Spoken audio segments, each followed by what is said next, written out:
साहब मेरी बेटी बहुत सीधी है, हमने उसकी शादी कर दी, वो अपने भाई से कुछ लेगी नहीं।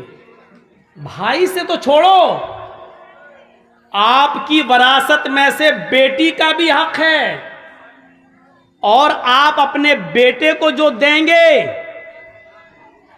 तो वो उसका भाई है, वो बाप की वरासत से में से भी हकदार है और अपने भाई की वरासत से वैसे भी हकदार है।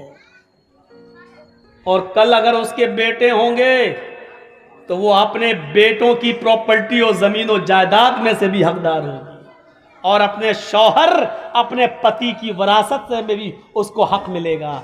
औरत को चारों जगह से हक मिल रहा है।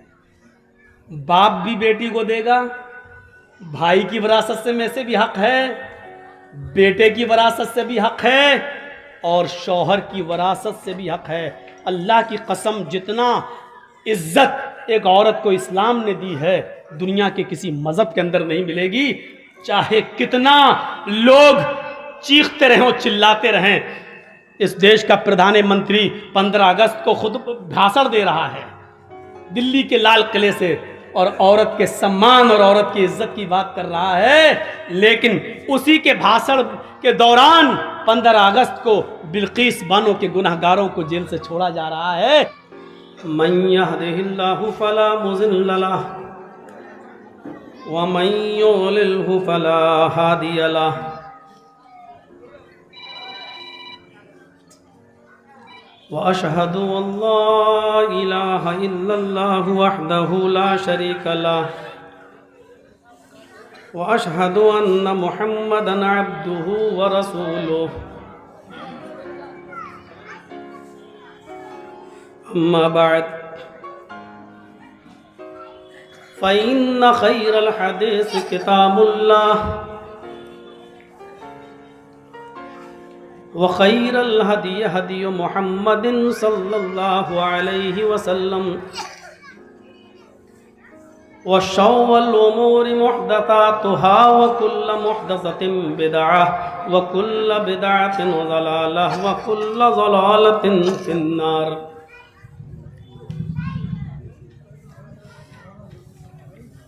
अऊज़ु बिल्लाहि मिनश शैतानिर रजीम। बिस्मिल्लाहिर रहमानिर रहीम।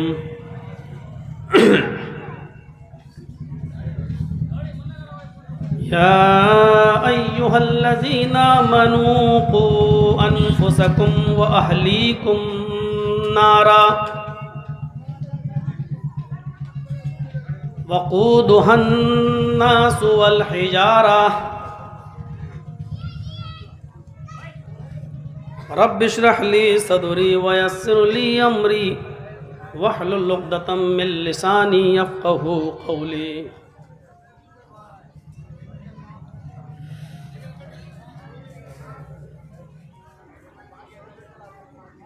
हम्द व सना, हर किस्म की तारीफ़ अल्लाह रब्बुल आलमीन के लिए है, जो वहदहु ला शरीक है।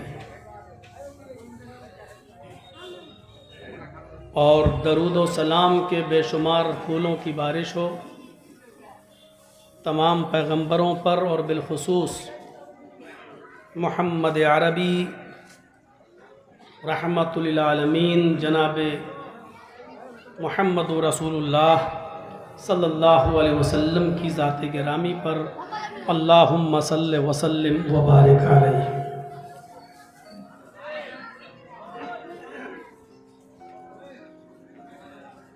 मौज़मपुर के इस इलाक़े में और आपकी इस बस्ती में ये मेरी अचानक आमद हुई है, तशरीफ़ आवरी हुई है। मैं किस मकसद से आया हूँ, क्यों आया हूँ, ये आपने अपनी मस्जिद के इमाम मोहतरम से सुन लिया है। कल इस मस्जिद में मैंने इशा की नमाज़ अदा की थी। इमाम साहब ने कहा थोड़ा सा दर्स दे दीजिए, तो आधे घंटे का खिताब कल मेरा हुआ। उसके बाद जब मस्जिद से बाहर निकला तो नौजवानों के अंदर कुछ जोश था। कहा एक छोटा सा पंडाल लगा लेते हैं और कल का एक प्रोग्राम यहाँ रख देते हैं। मैंने उसकी मंजूरी दे दी और आप लोगों ने एक प्रोग्राम छोटा सा यहाँ रख दिया है।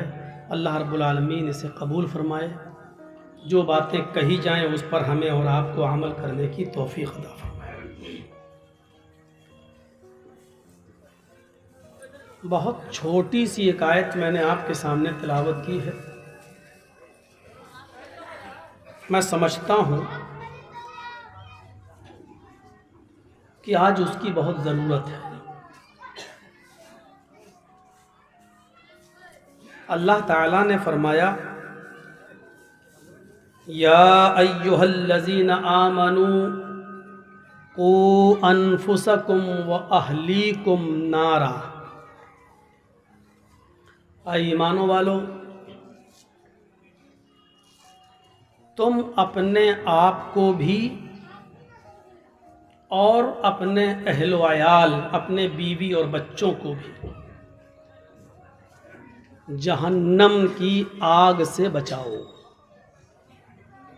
बहुत छोटी सी बात है लेकिन बहुत बड़ी बात है।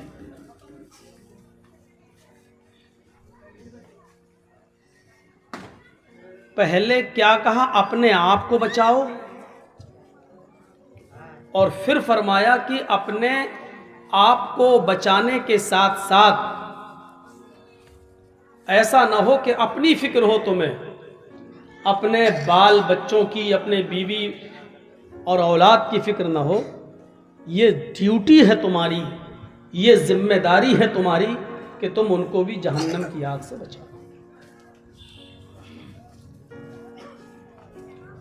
आगे फरमाया, वक़ूदुहन्नास वल हिजारा, वो जहन्नम की आग जिससे बचने और बचाने का हुक्म दे रहा है अल्लाह ताला। उस आग के बारे में बताया गया है, वो आग लकड़ी से नहीं जलती है जैसी हमारी और आपकी आग लकड़ी से जल जाती है, गैस से जल जाती है। खेत का फूस उठाओ और उसमें आग लगा दो, उससे जल जाती है? नहीं। उस आग का ईंधन वक़ूदुहन्नास वल हिजारा, वो आग इंसानों और पत्थरों से जलाई जाती है। उस आग का ईंधन इंसान और पत्थर है। पहली चीज, मुसलमानों, अपने आप को जहन्नम की आग से बचाओ, पहली चीज। दूसरी चीज, अपने बीवी बच्चों को जहन्नम की आग से बचाओ। तीसरी चीज, उस आग की खतरनाकी, उस आग का खतरनाक होना बताया गया है कि वो लकड़ी से जलने वाली आग नहीं, इंसानों और पत्थरों से सुलगाई जाएगी वो आग। इतनी खतरनाक है वो आग। अलैहा मलाइकतुन गिलाजुन शिदादुन ला यासून अल्लाह मा अमरहुम व यफअलून मा युमरून। कुरान की इस आयत पर भी गौर करिए जिसमें अल्लाह ताला ने कहा कि उस आग के पास, उस आग के ऊपर ऐसे फरिश्तों को हमने तैनात कर रखा है, उनकी ड्यूटी लगा रखी है। अलैहा मलाइकतुन गिलाजुन शिदादुन, जो बहुत ही सख्त हैं, बहुत ही टाइट हैं। शिदादुन, बहुत सख्त हैं। ला यासून अल्लाह मा अमरहुम, किसी भी हाल में वो अल्लाह ताला की नाफरमानी नहीं करते, वो अल्लाह की नाफरमानी नहीं करते, उस हुक्म को फौरन कर डालते हैं। जो अल्लाह रब्बुल आलमीन ने उनको करने के लिए दिया है। ला यासून अल्लाह मा अमरहुम, अल्लाह ने उनको जिन कामों के करने का हुक्म दिया वो उसकी नाफरमानी नहीं करते हैं। यफ़अलून मा युमरून, वो हर उस काम को करते हैं जिसका उनको हुक्म दिया जाता है। कुरान की इस आयत ने बहुत सी चीज़ों को वाज़ेह कर दिया है। पहली चीज़ एक जिम्मेदारी बताई है। जिम्मेदारी क्या है? आप बाप हैं तो औलाद की जिम्मेदारी है आपके ऊपर। शौहर हैं तो बीवी की जिम्मेदारी है आपके ऊपर। घर के मालिक हैं तो घर की जिम्मेदारी है आपके ऊपर। मस्जिद के इमाम हैं तो मुक्तदियों की जिम्मेदारी है आपके ऊपर। किसी कौम के और समाज के सरदार हैं तो पूरी समाज की जिम्मेदारी है आपकी।